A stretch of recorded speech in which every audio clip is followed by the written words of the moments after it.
The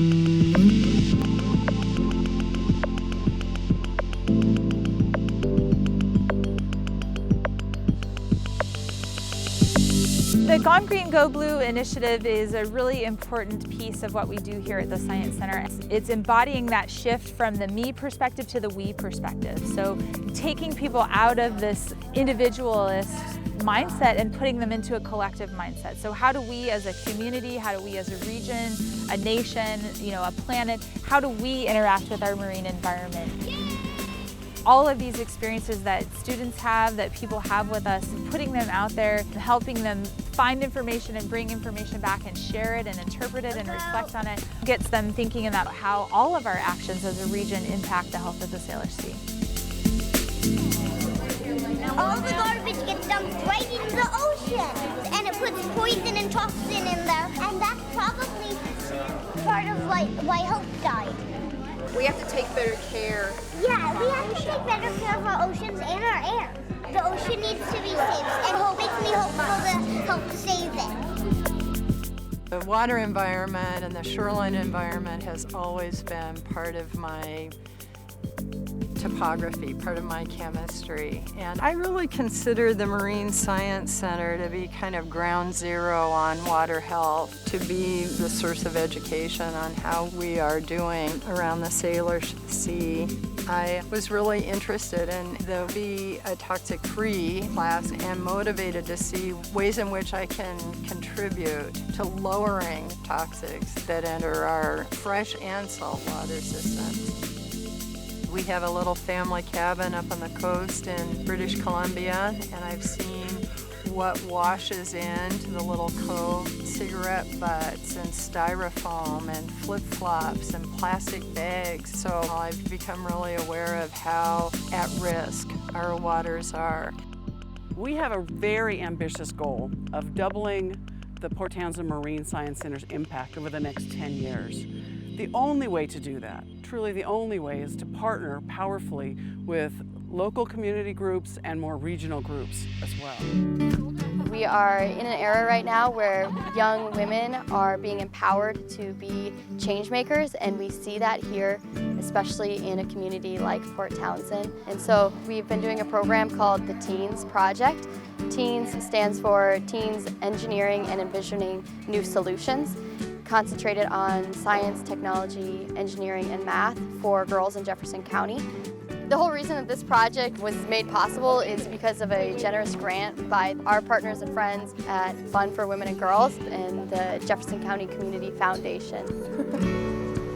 We went to the wastewater treatment facility, and girls had a chance to gaze into the raw sewage of Port Townsend and watch it through the process, seeing the quality of the water change as it goes through. As you can see, that's the water that's going out to the strait. Pretty clean. It's almost as clean as drinking water. The most interesting thing I learned is that you can use bacteria to clean waste, creating semi-clean water that can go back into the ocean. I always thought that it would be harmful chemicals to the environment that would be used, but it turns out bacteria is a great way to go. Did you guys talk about what microbeads look like to other animals, like to fish? Maybe plankton. Like little plankton or little fish eggs or something tasty? Right.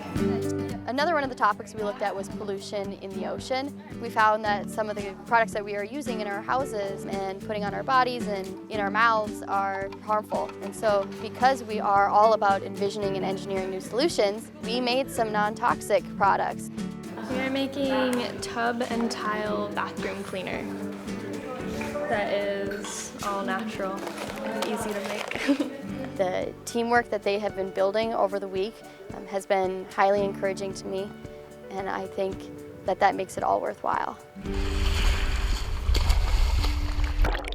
One of the extraordinary things that the Port Townsend Marine Science Center offers is that invitation below the surface to fall in love with the amazing diversity that is there and the powerful interconnectedness that we have with our oceans.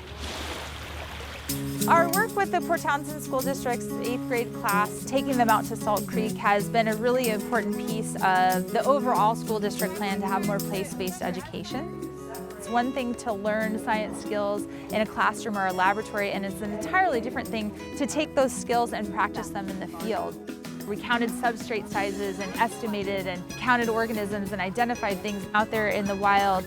We're learning about how conditions are changing, I guess, and it's kind of good to know about it to raise awareness. Like the water over there was too acidic, it's not fit for life. These are things that kids can study and aspire to, and it's a great bridge opportunity for them. So you're using the scientific approach that biologists and scientists use to look at. It's a dominant species. Yep, exactly. The Marine Science Center has been a partner of the school district for many years. We have programming that they provide for our students and that our teachers work with them to design programs, and all of those pieces have traditionally been dependent on grant funding. The shift really we're making here through this partnership is that the Marine Science Center is coming in and providing some professional development and bringing in some experts for our teachers, but also bringing in a variety of other community partners in Port Townsend to be a part of that work across our community. I did it! The Water and Soul is a perfect example of the way that we can reach out beyond our constituency and partner with a very powerful, beloved community organization. Water and Soul program was a really unique opportunity for us to have students experience their marine environment through that lens of spirituality and stewardship. So your job is to make sure that any fish or crabs that are left in the wings of the net get back into the ocean. Beach seining dates back to time immemorial here in the Salish Sea. It was started by Coast Salish people, and it was actually a way to put out a net in the water and bring in fish that you would eat for food. We're all gonna get to look in a second. That's a lot of fish. The Science Center has been seining in this area for at least 25 years, if not longer. So we have a really amazing data set that can show us the presence and absence of different species over time. So, what have you got in there? I have one crab, I have French eels, and I have whitefish and stuff like that. They have to give their best guess at identification and bring it over to the data collector and then return that animal to the water. So it's a great opportunity. They're practicing the skills of scientists and citizen scientists out there in depth in person. If someday we want to be fishologists, I guess that's how you call them, or planktologists, maybe teach the generations after us how to treat the earth and the animals. Because if we don't, then the fish will die and all the creatures won't be healthy. Yeah. And we won't have all that yummy seafood. Yeah. It's really about pulling all of us together under one big Go Blue umbrella to make a significant difference for the health of our oceans.